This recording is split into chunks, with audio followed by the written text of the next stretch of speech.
And going on through the card, we've got Ian Garry versus Gabe Green, and I apologise to everyone here, man. I've been picking all favourites so far, and I'm going with another favourite. I do have a couple of underdog picks on the card. They're coming on a little bit later, but man, I'm picking in Garry to beat Gabe Green. You know, Gabe Green put on a good performance against Johan Lainez. I mean, like, Johan Lainez almost slept him and almost slept him bad in the first round, because that's what Johan is. But then Johan Lainez, you know, showed that he's got less cardio than my granddad, and he gassed out at the end of the first and the second. Like, he's got no cardio. I'm sorry, Johan. I know that you watch these videos, or you watch these kind of videos.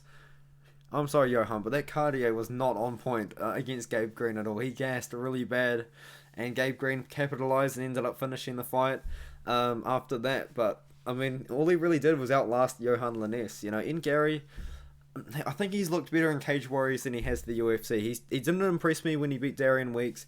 He didn't impress me that much when he beat Jordan Williams. I know a lot of people were super impressed with that, but I wasn't really. Like, he was losing to Jordan Williams before he got the knockout. He's looked so much better against these regional scene guys, in my opinion, than he has in the UFC. And I don't even know if Gabe Green is going to be the opponent that he looks really good against, but in some ways, you could almost compare Gabe Green to Darian Weeks. I feel like maybe he's a little bit better than Darian Weeks. You know, if they fought each other, I would be picking Gabe Green, for example. But it's just, he's another shorter guy. He's another guy that Ian Garry should be able to stand on the outside. He's only got 1 inch reach advantage here, but I feel like he should be able to stand on the outside, use his kickboxing, keep the fight on the feet.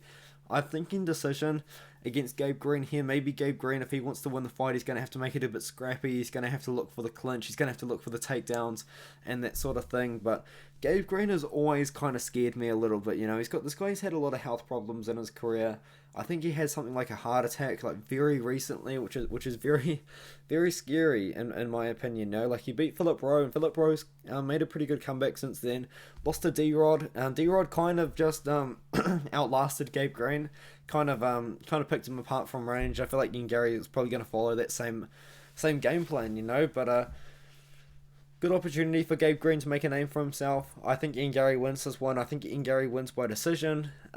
It's a weird one with Garry though, because it's so obvious that UFC's trying to build him up as a name, but fans just haven't been able to get behind him. And I personally, I don't really like it when fans don't get behind these young fighters, because they are the future and it does make sense for them to be hyped up. But I personally am struggling to find Ian Garry as a likable character in the UFC. Like, you can call me a hater for that opinion all you want, but I personally am struggling to like him. I think his personality is just coming off a bit like Conor McGregor 2.0, except just a little bit less self-aware. You know, I'm just finding him a little bit unlikable so far. Maybe he'll grow up and maybe he'll grow onto me, but for now, I'm finding him Garry quite unlikable as a character in the UFC. I feel like he's trying a little bit too hard to be that be that brash Irish fighter, be that Conor McGregor 2.0 sort of thing. And I mean, I like Ian Garry. I'm picking him to win. I think he's a great fighter, but just as for the UFC trying to promote him, I feel like he's just doing too much. I feel like maybe if he toned it back a little bit, he was a little bit more of himself. He wasn't just saying these weird things that he says every now and then that makes no sense and just kind of makes him look like a bit of a dick. I feel like he'll be so much more of a likable fighter, but for now I am struggling to find Ian Garry to be super likable. But I think he's going to win the fight. I think he's going to win a decision on the feet at range. I think he beats Gabe Green here. Maybe he finds a KO. I mean, Johan Lainez did find a really good knockdown against Gabe Green. Maybe Ian Garry can do the same thing. Maybe he's going to look to make a statement here. I think Ian Garry should win a decision in this one here.